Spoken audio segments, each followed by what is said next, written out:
L'Iran vit un moment de bascule. Depuis le lancement de l'opération Epic Fury ce samedi, les bombardements américano-israéliens ne faiblissent pas. Et face à ces frappes, l'Iran continue de riposter sur Israël, mais aussi sur les pays du Golfe.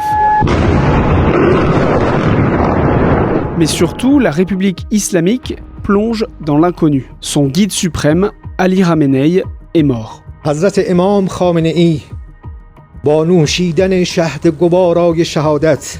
Alors pour comprendre toutes les conséquences de cette opération américano-israélienne, pour comprendre à quel point ce conflit s'étend à l'international, aujourd'hui on vous propose de rencontrer Hamdam Mostafavi, directrice adjointe de Libération et spécialiste du Moyen-Orient, et Sonia Delessal-Stolper, chef du service international. Moi je m'appelle Corentin Courtois et vous regardez le Libescope. On est au 3e jour du conflit. Là, à l'instant T où je vous parle, si on se fait un état des lieux, comment ça se passe ? Pas très bien, on va dire. En fait, on a eu ces frappes qui ont démarré samedi matin à l'aube et qui ont été meurtrières et extrêmement efficaces du point de vue américain et israélien, puisqu'effectivement, le guide suprême a été tué lors d'une réunion avec toutes sortes de ses généraux et de ses conseillers. Donc c'est non seulement lui est mort, mais au moins on estime à environ une cinquantaine de ses adjoints ou de ses aides qui ont été tués, ou des hauts responsables du régime. Et simplement depuis, ce qu'on voit, et ce qu'on voit très clairement, et plus particulièrement depuis cette nuit, c'est que le conflit s'étale non seulement avec les ripostes qui étaient déjà sur les bases américaines, ou en tout cas à côté des bases américaines dans tout le Moyen-Orient, mais là, le Liban est également touché, et là, on commence à s'inquiéter sérieusement. J'ai déjà une première question dans le chat, c'est K-Bekop qui se demande pourquoi... c'est Jaggy Jeff qui se demande si on a une visibilité sur les réelles motivations de cette opération. Donc peut-être que pour répondre à cette question, on peut commencer par reprendre concrètement ce qui s'est passé, comment ça a démarré, comment est-ce qu'on a eu la nouvelle de ces premiers bombardements. Hamdam, comment est-ce que toi tu as vu arriver cette nouvelle ? Alors, c'était pas complètement une surprise quand même, le fait que Trump, les Américains et les Israéliens attaquent l'Iran. Pourquoi ? Parce que, en fait, le sujet principal qui préoccupe les Israéliens et les Américains depuis longtemps, c'est la question du programme nucléaire iranien. En gros, je fais un résumé rapide, mais bon, ça fait une vingtaine d'années qu'on sait que l'Iran développe un programme nucléaire, qu'ils avaient le droit au nucléaire civil, mais ils n'avaient pas le droit au nucléaire militaire. Et en fait, ça fait 20 ans que tout le monde négocie avec les Iraniens pour dire arrêtez de faire un programme nucléaire militaire. Il y a eu un accord qui existait en 2015, que c'était Obama qui l'avait signé avec les Américains, un accord que Trump ne trouvait pas assez satisfaisant. Donc quand lui est arrivé au pouvoir, il a dit non, je veux pas de cet accord, on arrête de discuter avec les Iraniens, c'est pas des gens fiables, on peut pas discuter avec eux. Et donc là, depuis son retour au pouvoir, il avait dit, moi, je vais résoudre, tout comme je vais résoudre tous les conflits, je vais aussi trouver un accord avec les Iraniens pour qu'ils arrêtent leur enrichissement d'uranium, qu'ils arrêtent de développer des choses qui peuvent être potentiellement des armes atomiques, et tout le monde va très bien s'entendre et ça va être merveilleux. Bon, il a constaté que c'était pas si simple de négocier avec les Iraniens. Ils ont commencé des négociations, et des négociations qui, il faut quand même le dire, auraient pu, je pense, aboutir. Parce que les Iraniens étaient quand même dans une situation, notamment parce qu'il y a déjà eu une guerre en juin, il y a eu une guerre des 12 jours entre... Israël avait déjà bombardé l'Iran, les installations nucléaires, et les Américains les avaient aidés. C'était pas la même ampleur qu'aujourd'hui, c'est déjà un avertissement. Il y a eu des manifs très très importantes en Iran en janvier, où le régime a tiré sur les gens à balles réelles et a tué au moins 30 000 personnes. Mais on sent, voilà, c'était un pouvoir qui était quand même déjà un peu retranché dans un coin, et qui donc avait quand même intérêt à faire un accord avec les Américains. Mais c'est des discussions longues, compliquées, c'est sur tout un tas de détails techniques, et je pense que dans le temps de Trump, ça n'était pas valable. Et en plus, on a aussi de l'autre côté les Israéliens qui sont quand même convaincus que c'est pas un régime avec lequel tu peux vraiment avoir un accord fiable, et qui sont toujours sous la menace, et qu'en gros, faire un accord avec eux, ça veut dire qu'ils vont continuer en sous-main à développer leur arme atomique. Et c'est vrai que l'angoisse collective, c'est de se dire un jour, l'Iran, c'est comme la Corée du Nord, on peut rien faire, on peut pas changer le régime parce que ils ont l'arme nucléaire. Ouais. Donc c'est toute cette historique qui a motivé ces frappes. Après, ce qui n'est pas très clair, c'était quel est l'objectif. Là, pour la première fois, en fait, Trump a dit samedi matin, quand il a fait dans la nuit de samedi à dimanche, de vendredi à samedi, il a fait un petit discours. Il a dit, en gros, on veut un changement de régime en Iran. Ouais. On veut plus que ce soit un régime religieux. On veut que ce soit un autre pouvoir, en gros. Bon, sans dire quoi. Mais c'est ça un peu la nouveauté. Et donc, c'est pour ça qu'ils se sont pris dès le début de l'attaque au guide suprême qui représente vraiment le pouvoir islamique en Iran. Il y a quand même un truc qui est curieux dans cette motivation autour du nucléaire. C'est un de nos journalistes correspondants à Washington, Benjamin Delille, qui le raconte très bien dans le journal ce matin. C'est que Trump prend comme motivation le nucléaire, alors que pendant la guerre des 12 jours dont tu parlais, après, il avait dit que toute la capacité nucléaire de l'Iran avait été détruite, c'est fini, ils ne peuvent plus faire d'armes nucléaires. Et même les experts eux-mêmes avaient dit, si je ne me trompe pas, que leur capacité à développer une arme nucléaire avait été retardée de 10 ans du fait de cette guerre des 12 jours. Non, il y a aucun doute sur le fait qu'il n'y avait pas de menace directe de l'Iran vis-à-vis des États-Unis. L'Iran n'a pas développé de missiles balistiques capables d'atteindre les États-Unis.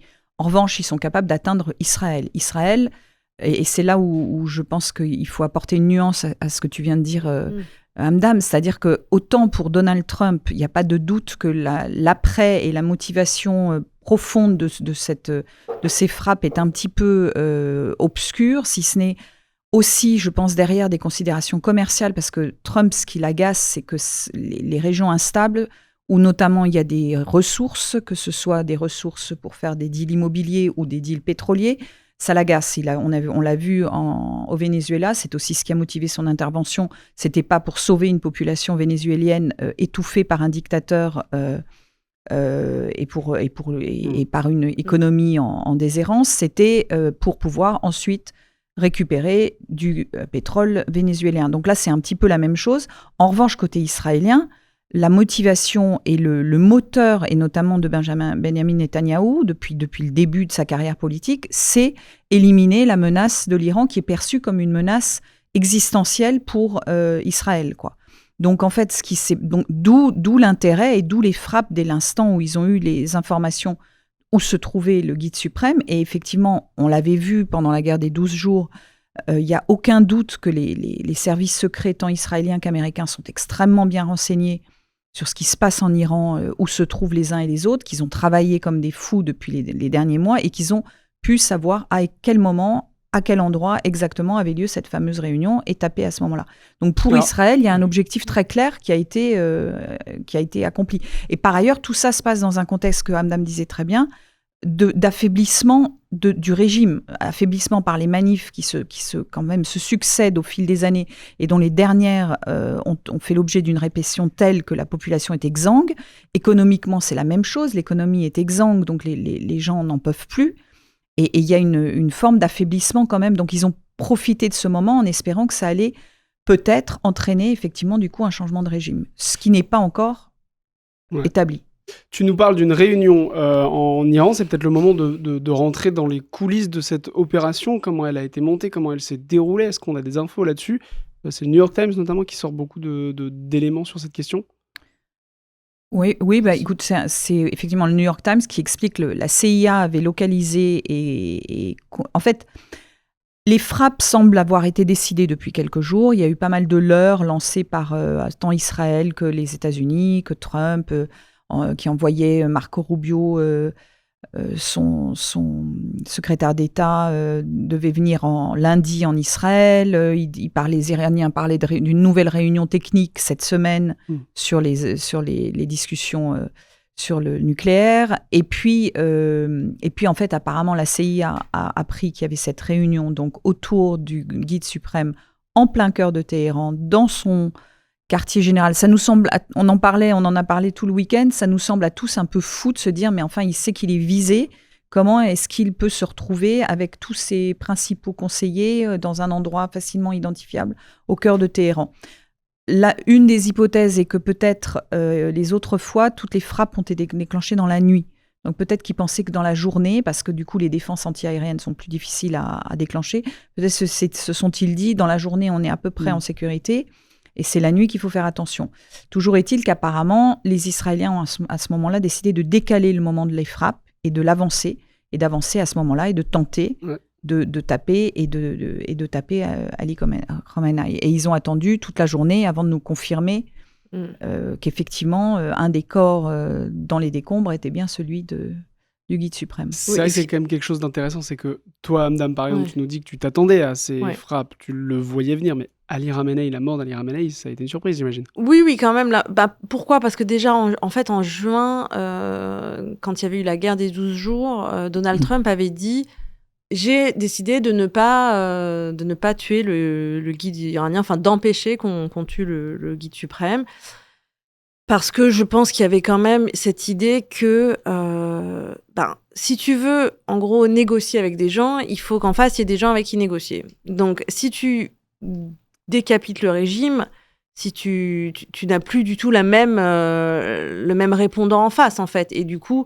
tu rentres dans ce dans quoi on est rentré aujourd'hui, c'est-à-dire le chaos qui dirige à Téhéran, avec qui on discute, etc. Donc, ça veut quand même dire qu'il y a une sorte de radicalité dans ce qui s'est produit par rapport à tout ce qui s'est produit avant, qui est que tu n'ouvres plus la porte, en fait, à la diplomatie, à la discussion, à un règlement pacifique, finalement, des différends avec l'Iran. C'est-à-dire que tu actes que tu ne veux plus parler avec ces gens-là, et que si tu ne veux plus parler avec ces gens-là, non seulement tu ne veux plus parler avec eux, mais en fait, tu veux tous les éliminer. Parce que l'idée, et on voit pourquoi ça continue, parce qu'on aurait pu aussi imaginer, à supposer que c'était l'objectif de guerre, de une frappe sur Khamenei, et puis voilà, on s'arrête là. On a décapité le régime, mais sauf que ça continue, et qu'ils ont l'intention de tuer tous les commandants des gardiens de la Révolution. Les gardiens de la Révolution, c'est la milice, en fait, armée du régime, milice idéologique. C'est à peu près, en tout, 150 000 hommes, 200 000 hommes, et 4 000, 5 000 commandants, en fait.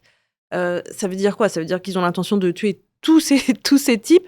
En fait, c'est fait de sorte à ce que le système iranien s'effondre pas. Tu tues un gars, il y en a un autre qui est nommé à sa place, etc. Et d'ailleurs, c'est ce qui se passe depuis 3 jours. C'était déjà ce qui s'est passé avant.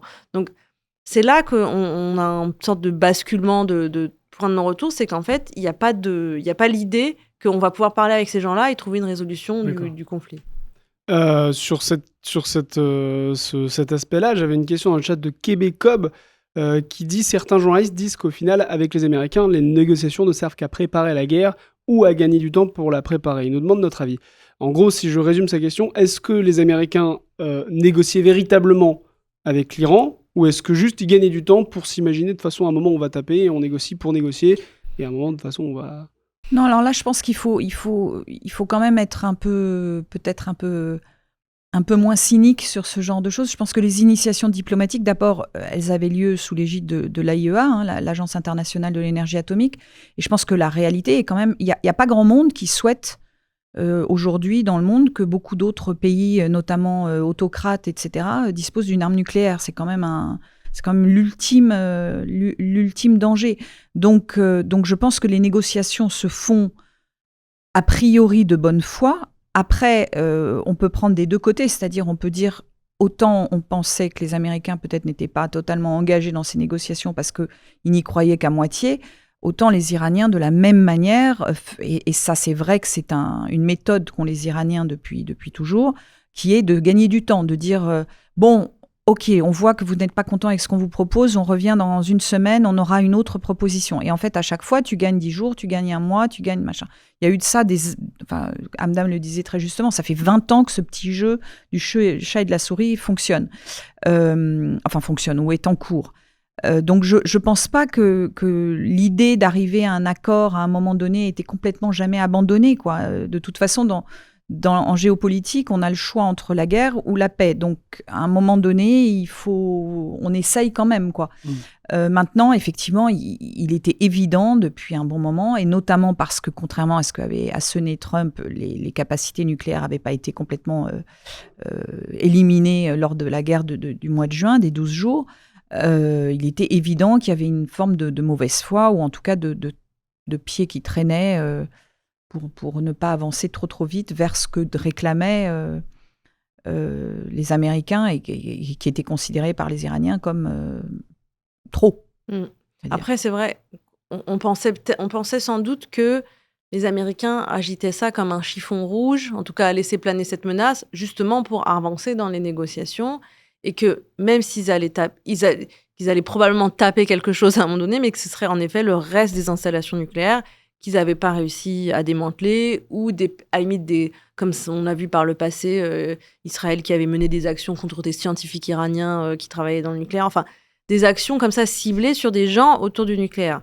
Là, vraiment, on est dans un changement d'échelle qui n'est pas totalement rationnel du point de vue de Donald Trump. Enfin, il est critiqué aux États-Unis. Il y a des conservateurs qui le critiquent très fortement parce que engager l'Amérique dans une nouvelle guerre au Moyen-Orient, c'était la dernière chose qu'il était censé faire, qu'il a lui-même dit qu'il ne ferait pas, qu'il a dénoncé les guerres hasardeuses de ses prédécesseurs et l'implication des États-Unis dans la région.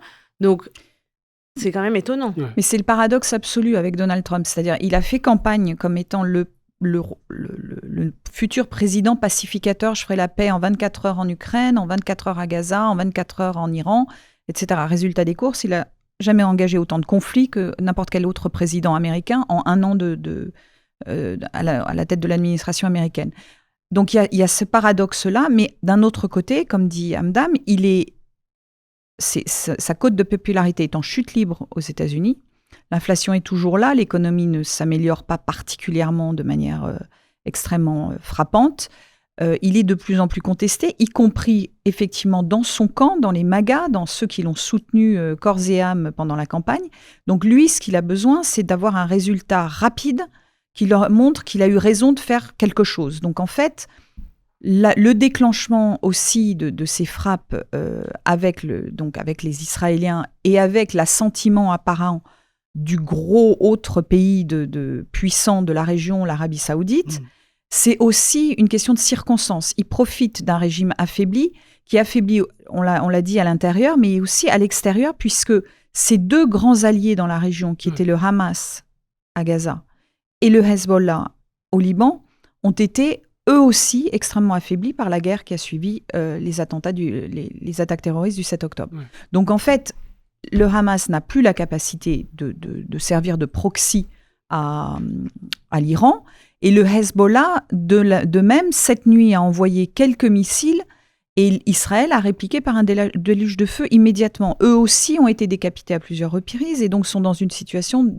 d'affaiblissement, et même la population libanaise, dont certaines branches ont pu soutenir le Hezbollah, trouve aussi que c'est du suicide pour leur pays qui est déjà mal en point. Donc en fait, les proxys de l'Iran, il reste les Houthis au Yémen, et même eux sont pas dans une forme éblouissante. Donc en fait, c'était aussi un moment de circonstance qui faisait que c'était peut-être le moment d'attaquer et d'essayer d'obtenir du coup un changement de régime. Je vais repasser une petite tête dans le chat.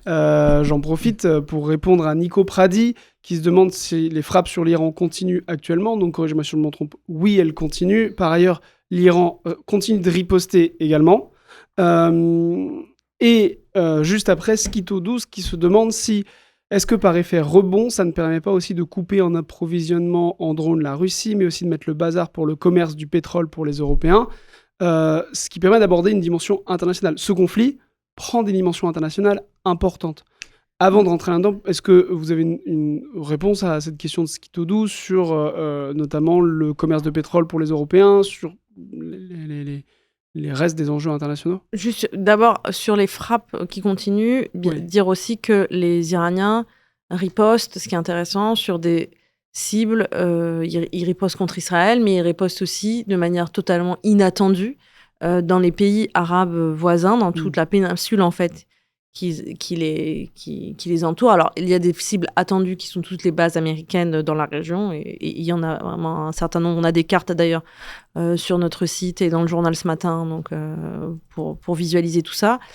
Mais ils ont ciblé aussi des hôtels, des cibles qu'on va appeler molles, quoi, qui ont provoqué une panique extraordinaire. On a vu tous les week-ends des vidéos des influenceurs que nos internautes suivent peut-être pour voir que, en effet, le conflit touche des gens qui ne pensaient pas du tout être touchés par ça, et que l'Iran est dans une stratégie, en fait, aussi de maximiser comment dire, la douleur de cette guerre pour les Européens, pour tout le monde, en fait, pour que des gens fassent pression sur Trump, je pense, pour arrêter, en fait. Aujourd'hui, les pays qui ont été touchés à l'international, on a donc, tu l'as dit, Dubaï, il y a eu aussi Chypre qui a été touché. Chypre, qui est membre de l'Union européenne, même si la base qui a été touchée est une base américaine. Une base britannique sur laquelle sont stationnés des avions américains.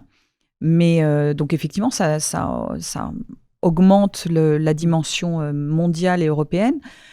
Par ailleurs, effectivement, on en parlait juste avant de prendre l'antenne, mais ce sont les vacances scolaires. Il y a plein de monde qui est en vacances au soleil, à Oman, à Dubaï, etc. Donc, ce n'est pas que les influenceurs qui vivent là-bas, c'est aussi des familles qui sont parties pour aller, parce qu'il y a des vacances pas chères à Dubaï, au soleil, en plein hiver. Il y a des gens qui vivent et qui travaillent dans ces régions et qui se retrouvent effectivement dans des endroits, comme dit Hamdam, dans des zones de bureaux et des zones absolument pas normalement la cible de missiles qui débarquent comme ça subitement, en pleine journée, en pleine nuit. Par ailleurs, sur la dimension internationale, il y a aussi ce truc qui est très intéressant, et là tu avais raison Corentin, c'est que par exemple, on voit Vladimir Poutine à la tête de ce grand pays qui dispose de l'arme nucléaire et qui est un des grands pays alliés de l'Iran, qui s'est contenté de déplorer ce qui est la mort de Khamenei, qui a déploré ce qui se passe en ce moment, mais qui n'a pas fait grand-chose de plus, alors qu'ils ont quand même des accords, que l'Iran fournissait des missiles à la Russie dans sa guerre contre l'Ukraine.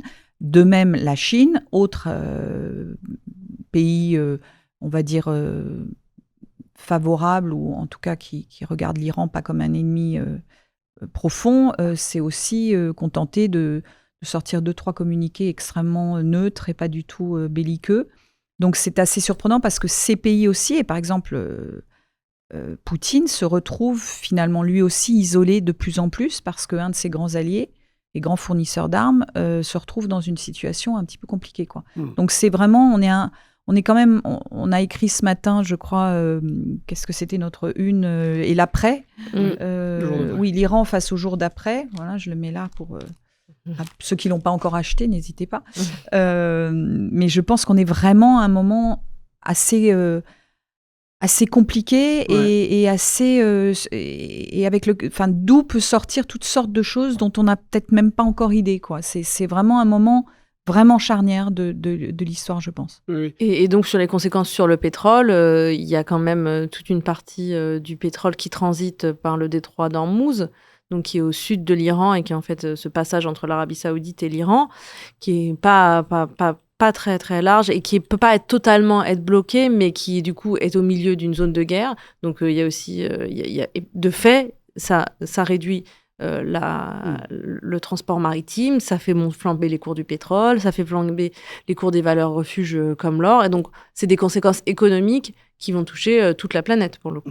C'est marrant parce que c'était justement une des remarques dans le chat, quelqu'un qui se demandait quelle était la situation du détroit d'Ormuz. Donc c'est très ralenti, mais c'est pas bloqué complètement. Alors les Iraniens ont fait diffuser, on a entendu des messages radio des gardiens de la révolution, donc, qui contrôlent le détroit, qui disent l'avoir bloqué, mais de fait, il est déjà, c'est pas si simple de bloquer un détroit. Surtout, il y a des centaines de bateaux qui sont déjà dessus et qui peuvent pas d'une minute à l'autre en disparaître. Sortir, et les Iraniens ne bombardent pas tous les bateaux qui passent par là, donc c'est pas non plus un vrai blocage. C'est une menace. Mais c'est compliqué parce qu'il y a les assurances aussi qui assurent. Enfin, pour ces bateaux-là, c'est super compliqué d'être assuré ou pas. Et donc effectivement, certains en revanche qui devaient partir, sans doute ne partiront pas, ou partiront et feront un autre trajet plus sécurisé, mais beaucoup plus long. Donc ça pose problème aussi au niveau de l'approvisionnement, etc. Il y a une application française dans ce conflit, déjà parce que, corrigez-moi si je me trompe, il y a une base navale française qui a été touchée, il y a des ressortissants français dans cette région. Ce conflit peut avoir des conséquences sur la France ? Écoute, oui, dans le sens où il y a 300 000 Français à peu près, d'après les chiffres qu'on a eus ce matin du Quai d'Orsay, qui se sont qui sont estimés être là-bas. Il y en a à peu près un peu plus de 100 000 qui ont contacté la cellule de crise du Quai d'Orsay qui a été mise en place et qui répond aux ressortissants qui sont inquiets.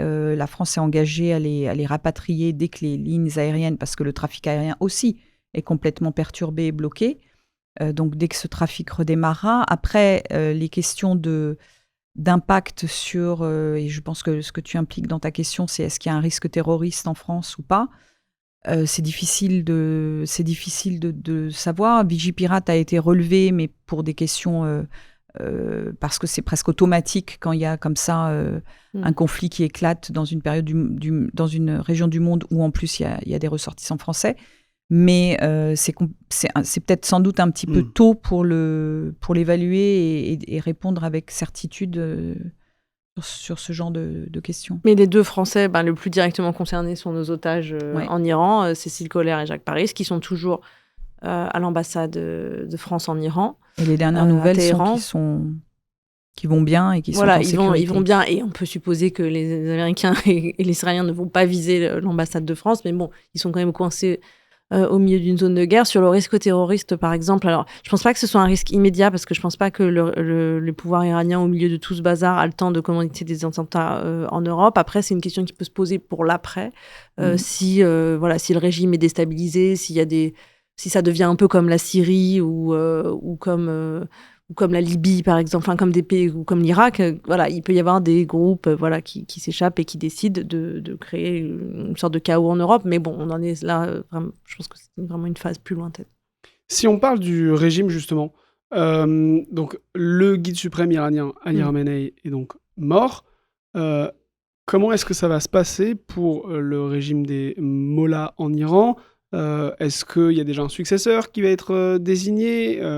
Comment fonctionne la hiérarchie au sein de ce pays ? Comment ça marche ? Alors, faut rappeler que depuis que la République islamique, qui est née en 79, d'une révolution populaire, qui était plus largement... la révolution populaire n'était pas que islamique, mais finalement, c'est le pouvoir islamique qui s'est imposé. Donc, c'était une rébellion contre le roi, l'empereur, le Shah d'Iran.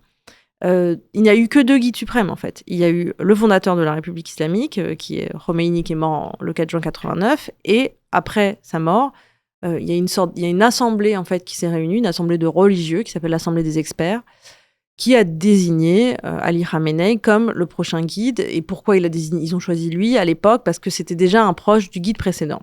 Là, donc il n'y a eu que deux guides, et c'était il y a quasiment 37 ans. Là, en gros, il faudrait que les religieux se réunissent à nouveau. Alors, les Iraniens nous disent que le processus est en cours. En attendant, ils ont nommé un trio, en fait, de personnalités. Le président actuel, Pezeshkian, le chef de la justice, qui est un religieux, un potentiel successeur du guide, et un autre religieux qui est aussi un potentiel successeur du guide. La question, c'est que, en fait, l'Iran s'est fait de sorte à ce qu'il y a tout un tas d'organes. Il y a l'Assemblée des experts dont j'ai parlé, il y a le Conseil des gardiens, il y a l'Assemblée, il y a aussi des institutions élues. Il y a des députés comme en France, il y a un président élu, etc. Il y a tout un tas d'organes qui incarnent la République islamique et qui permettent quand même un fonctionnement, on va dire, décentralisé. Mais l'autorité morale, religieuse, idéologique, ce qu'il faut bien comprendre, c'est que c'est un système unique au monde, créé de toutes pièces, qui n'a pas de précédent et qui, je pense, n'aura pas de successeur dans le monde. C'est le principe de se dire on applique le religieux au politique, et le religieux et le politique sont mêlés, et c'est vraiment un système très particulier où il y a une sorte de mélange, de miroir des institutions républicaines classiques qu'il y a partout, avec leur pendant religieux, et ces deux-là sont censés travailler ensemble. Mais à la tête de tout ça, il y a l'idéologie, le principe, l'essence même de ce qu'est la République islamique. Et l'essence même de ce qu'est la République islamique, c'est le guide suprême. Donc sans guide suprême, de toute façon, quelque chose se délite. Et c'est difficile d'imaginer quelle personnalité peut incarner, quelle personnalité encore vivante, restante. Parce que là, il y a par exemple le fils du guide suprême, que lui avait un peu poussé vers sa succession. Mais lui, on ne sait pas, à l'heure où je te parle, s'il est vivant ou mort. Donc déjà, c'est compliqué. Et il n'a pas du tout la même autorité morale et religieuse. Donc en fait, c'est vrai que c'est difficile d'imaginer comment une figure pourrait émerger et avoir la même autorité Et voilà, et c'est un temps de crise. Le problème aujourd'hui du régime, c'est d'être sûr que tout le monde va rester loyal. Aujourd'hui, ça tient, demain, ça tient peut-être encore, mais si cette guerre dure, est-ce qu'il n'y en a pas qui vont se dire qu'il vaut mieux discuter, enfin voilà, abandonner le régime et changer? Et ce qui est intéressant, c'est que le guide suprême, qui avait quand même 86 ans avant d'être tué, n'a pas, en fait, de fait, vraiment préparé sa succession. Il a un peu poussé son fils, effectivement, comme le dit Hamdam, mais il n'a pas clairement indiqué, voilà, parce que c'est pas comme si c'était la première fois qu'il savait qu'il était sous le feu et l'objet de possibilités d'assassinat. Mais visiblement, il n'avait pas préparé une succession en bon ordre avec, on sait, il y avait tel, sachant qu'il a le choix vu le nombre de... Et même à l'inverse, il a essayé de tuer symboliquement ou réellement tous ceux qui commençaient pendant ces 36 années à avoir de l'importance et avoir une sorte d'autorité morale et religieuse qui pouvait le concurrencer. Donc, il a même désorganisé sa succession, si on veut aller jusque-là. Il a agi comme tout dictateur bien rodé. Voilà. Est-ce que ça laisse la place, comme le dit Trump, pour le peuple d'organiser une révolution, de renverser le régime et de reprendre le pouvoir? Alors, c'est pas simple de renverser un pouvoir. Renverser un pouvoir de manière pacifique, c'est compliqué. Alors, ça s'est produit en Iran, quelque part, puisque la révolution islamique, c'était des gens qui sont descendus dans la rue et le Shah est parti et un pouvoir est venu. Mais on n'est pas en 1979, les circonstances sont très différentes. Les Iraniens se sont révoltés plein de fois, on l'a dit. Et à chaque fois, les révoltes prennent une nouvelle ampleur parce que, en fait, les Iraniens, ils n'ont pas d'avenir. C'est ça qu'il faut comprendre. Et c'est intéressant de voir que c'est des gens de plus en plus jeunes qui manifestent parce qu'en fait, il n'y a pas de perspective pour un jeune Iranien aujourd'hui. Il n'y a pas économiquement, ça va mal. Il n'y a pas de lien avec l'étranger. Il n'y a pas de possibilité il n'y a même pas Internet la moitié du temps. Enfin, voilà, il y a l'envie d'autre chose. Le problème, c'est que Trump n'est pas venu en janvier quand il a dit, quand les Iraniens étaient effectivement dans la rue, il n'y a pas eu ce qui se passe aujourd'hui. Leur demander 2 mois plus tard, allez-y, alors que déjà, en plus, déjà, c'est la guerre, donc déjà tout le monde est là en train d'essayer de survivre. Il dit, une fois qu'on aura fini, allez-y, mais comment ? Enfin, quel est le plan ? Avec quelles armes ? Avec quel programme ? Et qui ?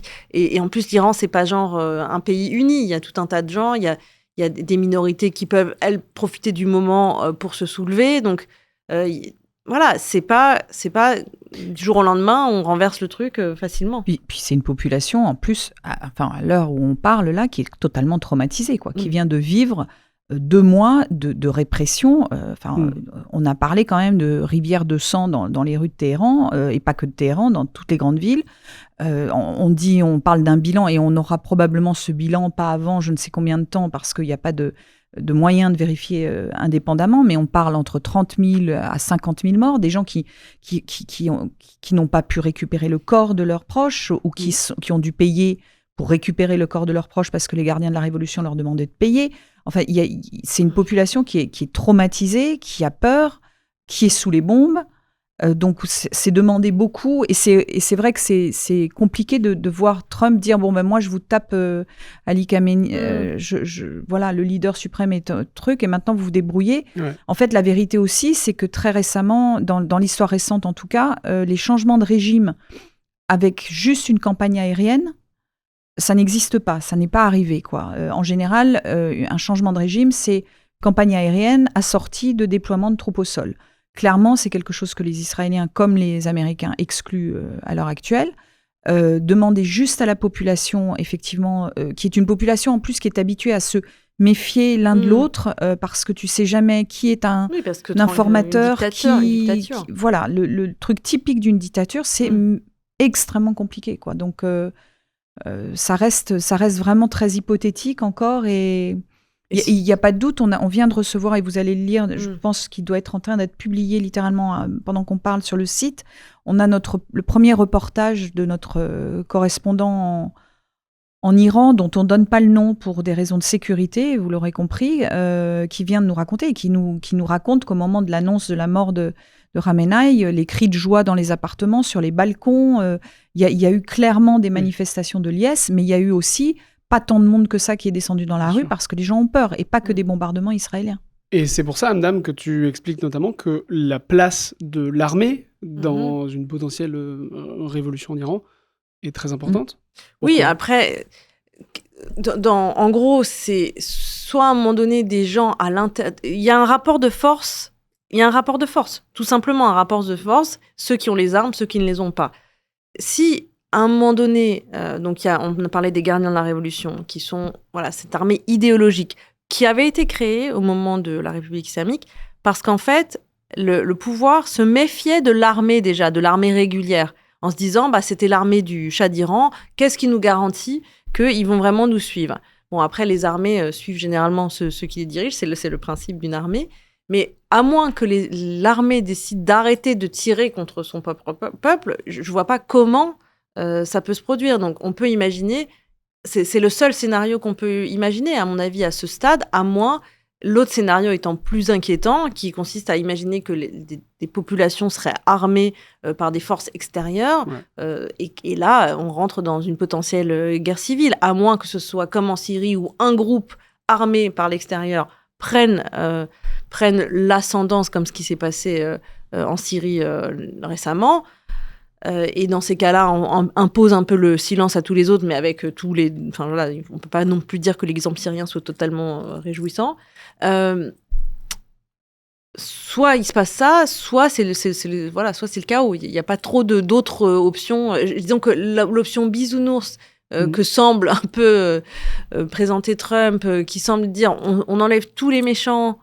On met un type qu'on a choisi, et en plus, quel type? Je veux dire, éventuellement, si c'est le prince héritier, entre guillemets, du Shah d'Iran, ça pose aussi tout un tas de questions de légitimité du type qui revient de l'extérieur, qu'on met là. Ou à la limite des personnalités. Il y a le prix Nobel de la paix, Narges Mohammadi, qui est en prison. Il y a des personnalités réformatrices, entre guillemets, avec qui on pourrait imaginer un après pour les gens qui sont en prison.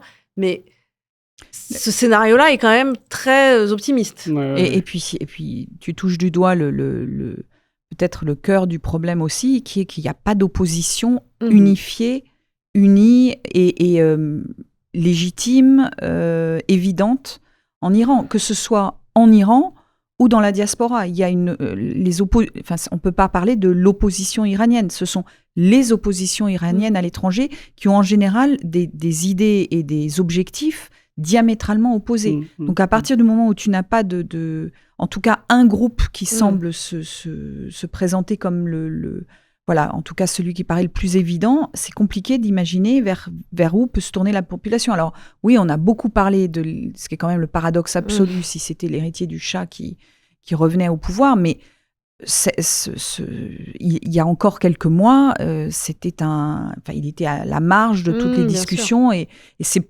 probablement par défaut qu'il se retrouve mis un peu en lumière et son nom un peu scandé dans certaines manifs, parce qu'il n'y a pas d'autre visage vraiment à qui la population peut vraiment s'identifier en disant c'est cette personne-là qu'on aimerait qui nous emmène, ou en tout cas ce groupe-là qui nous emmène vers plus de liberté, parce qu'en fait c'est ce que réclament ceux qui descendent dans la rue, en tout cas c'est ce qu'ils réclament. Et juste, il y a eu cette intervention s'est faite sans droit international, elle s'est faite en dehors de toute légalité. C'est quand même important de le rappeler. Il n'y a pas de mandat. Trump n'a même pas demandé au Congrès américain. Israël, je n'élabore pas, mais ça paraît évident qu'il n'y a pas eu de mandat international pour dire, au moment de la guerre en Irak, il y avait quand même eu une sorte de tentative de faire une coalition internationale contre Saddam Hussein sur des raisons fallacieuses. Tout à fait, mais le fameux discours de Dominique de Villepin qui dit non, on ne va pas y aller, mais quelqu'un lui a quand même posé la question. Tandis que là... Il y a quand même eu un cadre international qui a tenté d'être posé. Aujourd'hui, on est à un point où, comme l'a dit Emmanuel Macron, on ne nous a pas prévenus et on ne nous a pas posé la question. Mais je pense qu'il n'est pas trop tard, et que pour moi, c'est l'espoir que je vois. C'est la seule option, mais je ne pense pas que ce soit celle que choisira Donald Trump. Mais s'il m'entend, je pense que maintenant, il faut faire revenir du droit international. En fait, et que, OK, la base de l'opération était illégale, mais maintenant, il y a quelque chose quand même qui s'appelle les Nations Unies, où il faut essayer de créer une coalition internationale, et que qu'on envoie des casques bleus, j'en sais pas, en Iran, enfin qu'on trouve des solutions, en disant que quand on essaie de trouver une solution collective, à ce problème qui devient un problème collectif, en fait. C'est ce que ça concerne tout le monde maintenant. Donc voilà, c'est un vœu pieux. Je pense pas que ce sera le choix, mais c'est la seule option que je vois pour que ça se passe plus ou moins pacifiquement. Je voudrais qu'on parle un peu de comment ça se passe pour les Iraniens sur place. Est-ce qu'on a des témoignages de ce qui se passe pour eux sur place? Et on n'a pas non plus parlé de bilan, mais c'est parce qu'aujourd'hui, c'est difficile d'avoir un bilan des... Alors, on a un premier début de bilan qui est tombé ce matin, qui tourne autour de 550 morts à peu près. C'est une estimation, c'est à la louche, une quarantaine de morts au Liban. Je pense que le bilan va monter, vu le tapis de bombes qui est en train de tomber. Ça me paraît difficile qu'il ne monte pas plus que ça. Mais ça reste des bilans qu'on ne peut pas vérifier. On commence à avoir, je vous disais, on vient de recevoir donc plusieurs témoignages de notre correspondant qui a pu parler à pas mal de monde. Le problème, c'est qu'Internet, comme à chaque fois qu'il y a eu à la fois des manifs ou des frappes, etc., le pouvoir bloque Internet parce que c'est un moyen aussi de diviser le pays. Non seulement ça accentue la peur parce que les gens ne savent pas ce qui se passe ailleurs, ne savent pas si on sait à l'extérieur de l'Iran sous quel enfer ils sont en train de vivre, et ils ne peuvent pas communiquer entre eux. Donc, il y a que les lignes fixes qui fonctionnent. Donc, pour savoir si tel proche ou tel proche va, c'est plus long et c'est plus compliqué que si tu envoies un petit WhatsApp rapidement où tu sais que tout le monde va bien. Ce qu'on a observé dès samedi matin, dès les premières frappes, c'est en fait, ce que nous a raconté les premiers témoignages qu'on a eus, c'est nous raconter qu'il n'y avait pas, c'est pas vraiment une panique en fait. Il y avait un peu la trouille, évidemment. Il y a des missiles qui tombent, mais il n'y avait pas de panique dans le sens où c'était attendu. On savait qu'il y avait quand même des frappes qui leur pendaient au nez.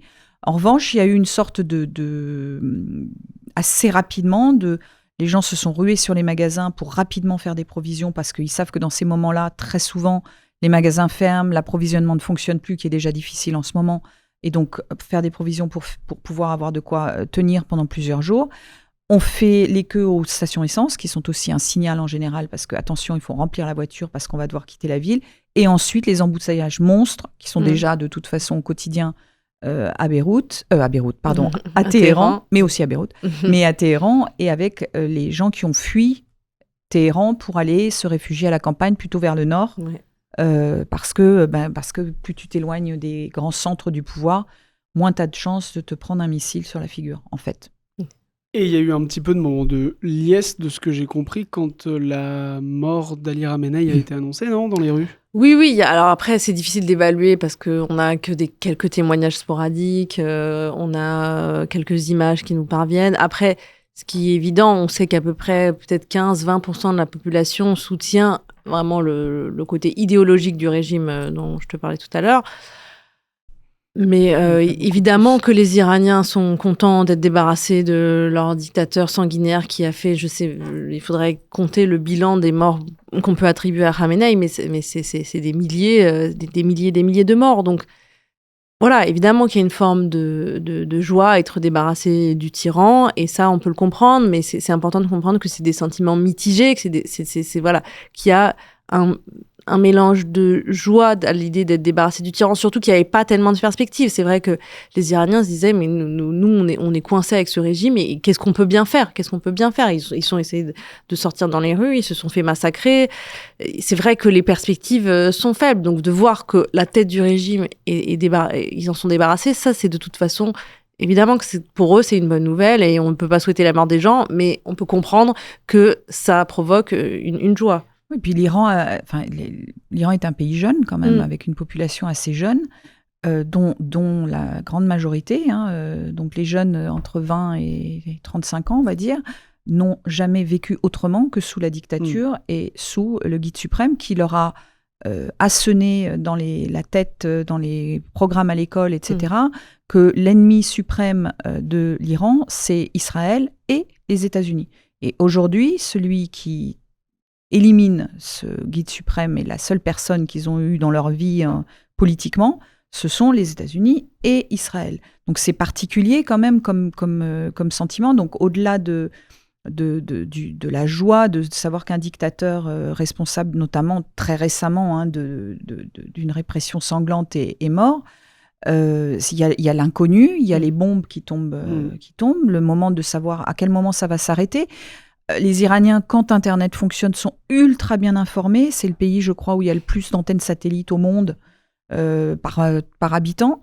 Donc, ils ont vu très bien ce qui s'est passé à Gaza. Ils ont vu comment... Alors, tu rases pas l'Iran comme tu as rasé Gaza, mais c'est une peur irrationnelle qui est justifiée et qui peut être comprise aussi. Donc, il y a cette angoisse-là et il y a le truc de...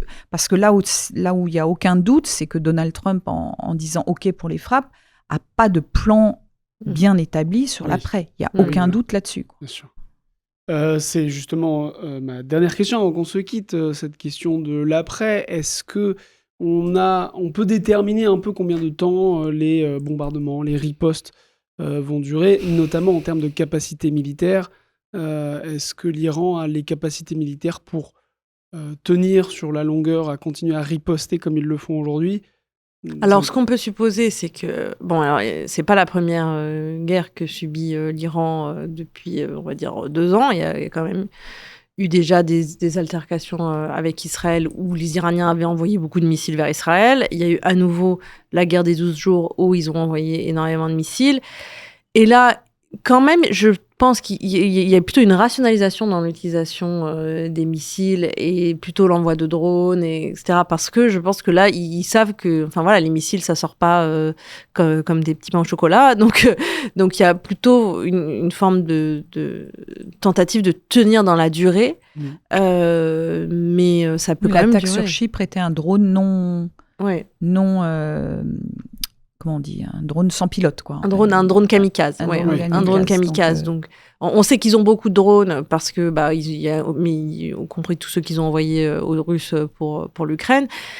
Après, c'est très difficile d'évaluer exactement leur arsenal. On sait qu'ils ont un arsenal conventionnel assez développé. Combien de temps ça va leur permettre de tenir?